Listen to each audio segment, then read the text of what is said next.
Notorious criminal Edward Jockey Smith has been shot dead by Victorian police. The man, once called Australia's most wanted, ended his life in a shootout while on the run. Smith's criminal career was brought to an end by a routine police check on a stolen car.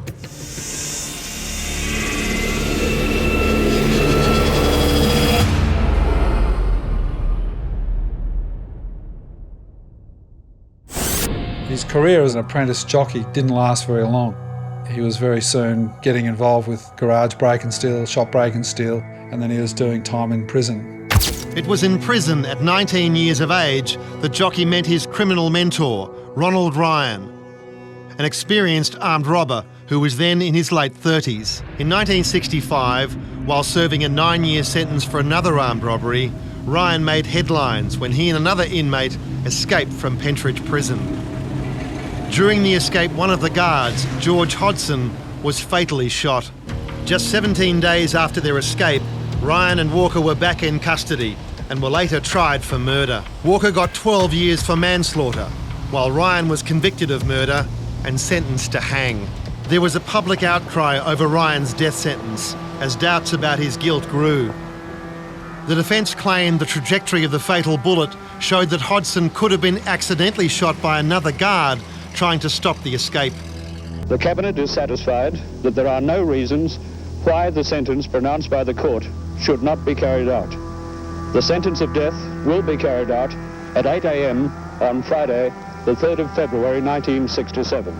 Jockey Smith was distraught and decided to take drastic action to save his mentor. He and a few associates planned a jailbreak. They were going to use gelignite to brazen their way through the wall of Pentridge, and from there on they were going to use automatic weapons, and I guess the idea would have been shoot all comers. It was all set to go. Word was got to Ronald Ryan that this was going to happen, and he was the one who put the kibosh on it. He got the message to get to Jockey Smith basically saying, under no circumstances are you to attempt to free me. He's basically told Smith that he doesn't want any further bloodshed caused at his expense. Ronald Ryan was hanged inside Pentridge Prison at 8 o'clock this morning. It follows a long and tumultuous campaign to commute his death sentence. Ryan's death should have deterred his young apprentice from a life of crime. But Jockey was fearless and became even more brazen. Less than 2 years after he'd walked free from Pentridge, Jockey was back for armed robbery. 8 days later, he escaped. The story goes that he's pulled up one of the visitors who looked a little bit of a knockabout type of a guy and said, look, I've lost my pass. And I'm in a hurry. Any chance I can grab yours? And you just mentioned it when you go through that you lost your pass. It won't be a problem. You'll be able to go out. And got hold of the pass, walked straight up to where they took the passes and let the visitors back out, handed the pass in and walked out. No one hurt. No one any the wiser. One of the all-time great escapes from a maximum security prison in Melbourne, and naturally as a result of that, Jockey went into cult status. In relation to Jockey Smith's escape, the thing that you have to realise that he's a remand prisoner. Jockey's awaiting trial, and so he's in his civilian clothes, and so is everyone else in the remand section. So when he jumps the fence and gets into the visitors section, he doesn't necessarily look out of place. He's just in the clothes he was arrested in. He fled to Sydney, where he rendezvoused with Valerie Hill, a woman he'd married while in prison. Jockey changed his appearance and assumed a new life training horses. But robbery was much more lucrative, and Jockey lived a double life. In 1977, the CBA Bank, as it was then known, at South Hurstville was held up. There were 3 offenders, and they got away with about $180,000, which was then Australia's largest bank armed robbery. Very shortly after that, a off-duty security officer challenged the offenders, and I have very good reason to believe that it was Jockey Smith discharged a shot at the security officer, which struck a telegraph pole nearby. They got away. Jockey was wanted for attempted murder, armed robbery and escaping prison. He and Hill fled further south to the coastal town of Nowra. Here, Jockey would be accused of his worst crime, the murder of a respected bookmaker, Lloyd Tidmarsh. Smith and two accomplices broke into Tidmarsh's home on Monday night of the June long weekend 1977, believing his safe to be full of cash after a big day at Randwick Races. Tidmarsh and his 16-year-old son Michael were ordered to lie face down on the floor, while wife Irene and daughter Michelle remained in their bedrooms upstairs. When father and son both denied existence of safe or cash, a struggle developed during which Tidmarsh was shot 4 times, once through the heart. Crown's case relied on evidence from Tidmarsh's daughter Michelle, who identified Smith's voice as belonging to one of the intruders. Jockey was given 3 life sentences. He was set to end his days in Katingal, the electronic zoo.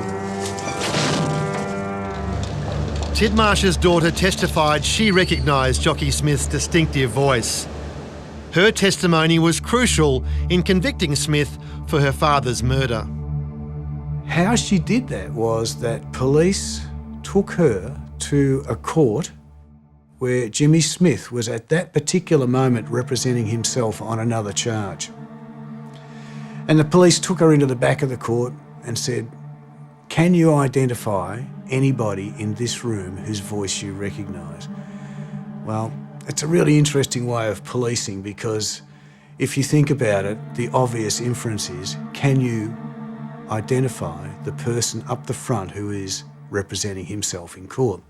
And she did. She identified Jockey Smith as the person, as the voice she heard in her house the night her father was murdered. Smith was subsequently charged with Lloyd Tidmarsh's murder. Smith strongly protested his innocence, and as a self-taught lawyer, he appealed his conviction. The evidence, she did not see, it must be remembered, she did not see who was there. These were 3 masked gunmen, and she only heard the voice. And in the end, on appeal, that evidence wasn't accepted, and Jockey Smith was acquitted of the murder of Lloyd Tidmarsh. He eventually walked free in 1992. But just 1 day later, an issue on the domestic front threatened his life. The notorious Jockey Smith walked from Silverwater Jail on Wednesday after 15 years in custody. That newfound freedom almost costing him his life. He and his wife were ambushed as they arrived at their ground floor flat in Curlewis Street. 49-year-old Smith racing upstairs trying to escape the hail of bullets. He was critically injured. Val was screaming. Jockey Smith was scampering. You could imagine a guy taking 5 shots. He was scampering as best he could, blood leaking out of his body, up the steps trying to get away. Jockey never identified the gunman, but it's believed it was a jealous former boyfriend of his wife. Jockey recovered but went to ground. Shortly after, he was back in trouble, this time with the law. Late yesterday afternoon, security guards at Grace Brothers Erina questioned a man suspected of shoplifting. He challenged them with a revolver, threatening the life of one of the officers, then ran to a nearby car, ordering a man and his wife to drive him down the road. Effectively, by the time he leaves there, he's turned shoplifting, a simple shoplifting offence, into kidnapping, threatening to kill, steal motor vehicle. I mean, the man's a lunatic. The next time Jockey pulled a gun, it would be his last. Once more, Jockey was on the run. He headed interstate to Victoria, where he laid low for a few weeks. One evening, under the cover of darkness, he cautiously drove to the nearby town of Daylesford. Little did he know that driving cautiously would trigger a catastrophic event.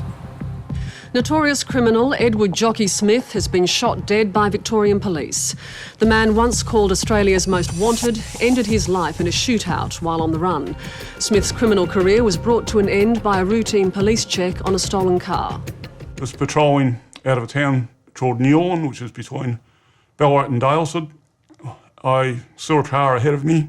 It was only travelling about 80 in the 100 zone, so I radioed to Ballarat Communications Centre a car check on the registration plate, and the radio operator came out and said it was a stolen car. A routine number plate check by a lone policeman showed the car Smith was driving to be stolen. The officer tailed Smith to the driveway of a hotel bottle shop. The driver of the car approached me with his right hand hidden behind a folder, like a car document folder. He dropped the folder and I saw a small firearm in. The male with the firearm raised it at my head. I said, "I'm going to kill you." A passing motorist saw what was happening and attempted to run Smith down. I seized the moment, reached and grabbed my firearm, aimed it from the hip and fired 2 shots. The fugitive fired twice towards the driver, but was then gunned down by the police officer. He was hit twice in the chest, dying almost immediately. I don't have any doubt in my mind that I would have been shot and killed that night. And it's only by a bystander's involvement that distracted him, enabled me to reach for my firearm, and the shots I fired were fatal.